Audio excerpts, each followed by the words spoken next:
introduce our speaker today, Noah Kenner. He's a just graduated senior from Memorial High School. He is a former Frostwood student.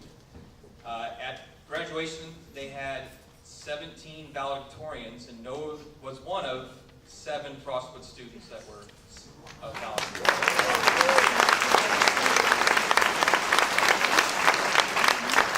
And he also spoke briefly, but at the graduation ceremony last Saturday, so he's going to speak twice.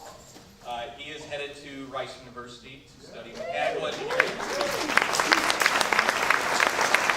And we welcome Noah Kenner.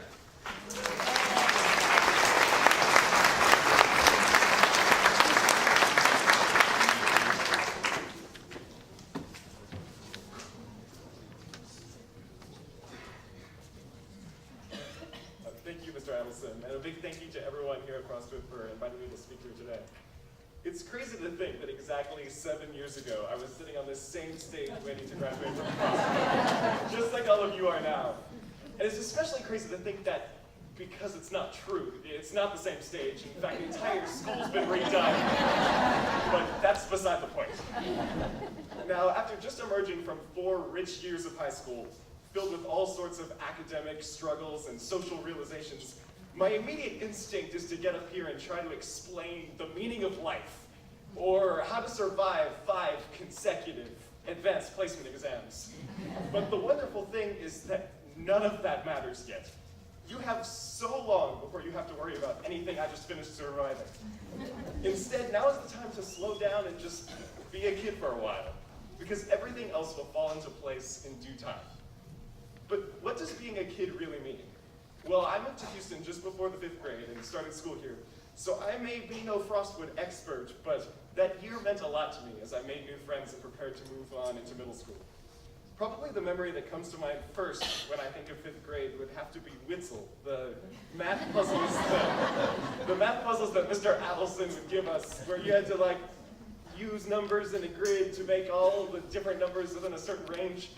As insignificant as it may seem, that's when I first started to realize my love of math and problem solving that would end up shaping my entire career path. I mean, of course I didn't understand it at the time, but now I'm on track to become a mechanical engineer, and I'd like to think that I owe a tiny little part of that to Mr. Adelson. Now, there are certainly plenty of other 5th grade experiences that we're celebrating here today as well. Some of my favorite memories are getting dressed up for Colonial Day and feasting on cornbread, or at the chorus winter concert when Miss Downham surprised all of us during Let It Snow by sprinkling snow across everybody from the back. But I suppose one of my sharpest memories would have to be BizTown, which I know you all just recently participated in. And boy, was that a day that meant a lot to me. Like, a lot. I looked down the list of jobs, decided I wanted to be town treasurer, and signed up for an interview slot. Because city hall positions required an interview. And you have to dress fancy. And I was like, oh yeah, look at me, all dressed up for my interview. My job interview. Anyway, I think there was only one other person who put town treasurer as their first choice, but I was the one who walked in there and was like, this is my calling. So sure enough, I got the position. Well, the big day came. They filed us into the big, glowing town complex. They sit me down at my little dinosaur of a computer and explain what exactly my job is. I have to input into the system the tickets that police officers give people, and then keep track of all the money collected from fines, and every so often run it down to the bank to deposit it. Seems easy enough. So the workday starts, and tickets just start pouring onto my desk. I'm in an absolute fury, typing numbers into the computer, with my only relief being when I occasionally have to fight through the mass of bodies piled up, waiting at the bank to deposit checks. Like seriously, I don't think any concert mosh pit could compare to how densely people were packed in that little model bank division. But anyway, after a couple of hours of the same feverish repetition, little 5th grade BizTown me was about ready to have a mid-biz life crisis. I just kept watching the tickets pile up on the desk, and I'm like, yeah! Well, finally we all gathered back out inside all of the little buildings, and they informed us that every business paid off its initial loan, except the city hall. Because we needed more of our only source of money. Tickets. Are you kidding me? After all of that work? Well, I decided what's done is done. And, but then on the bus ride home, everybody's like, hey, look at this cool toy I bought with my paycheck. Look at these goodies. And they're like, no, but what did you buy? And I'm like, I only had time to type numbers into a computer all day. But that was that. I went home, had some ice cream, couldn't care less. But that day I did learn a valuable lesson that would resonate throughout my middle school and high school career.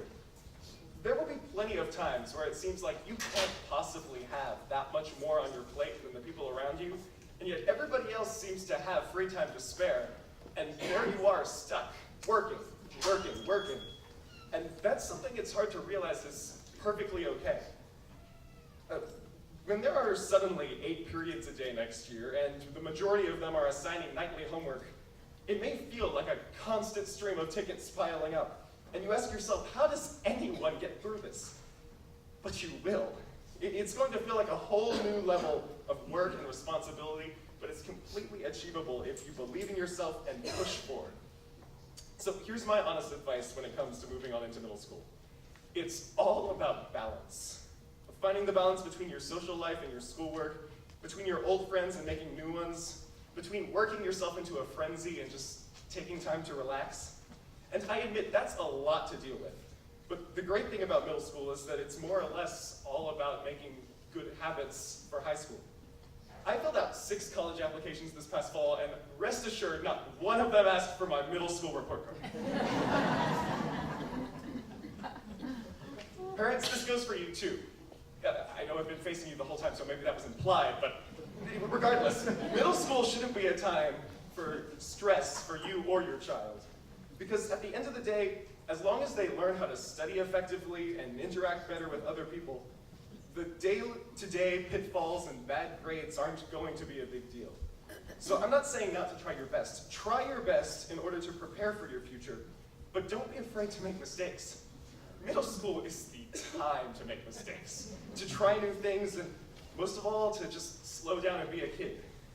So go out there and show the world that Frostwood Tigers make the most fearless, most adventurous, and sweetest kids out there. Thank you.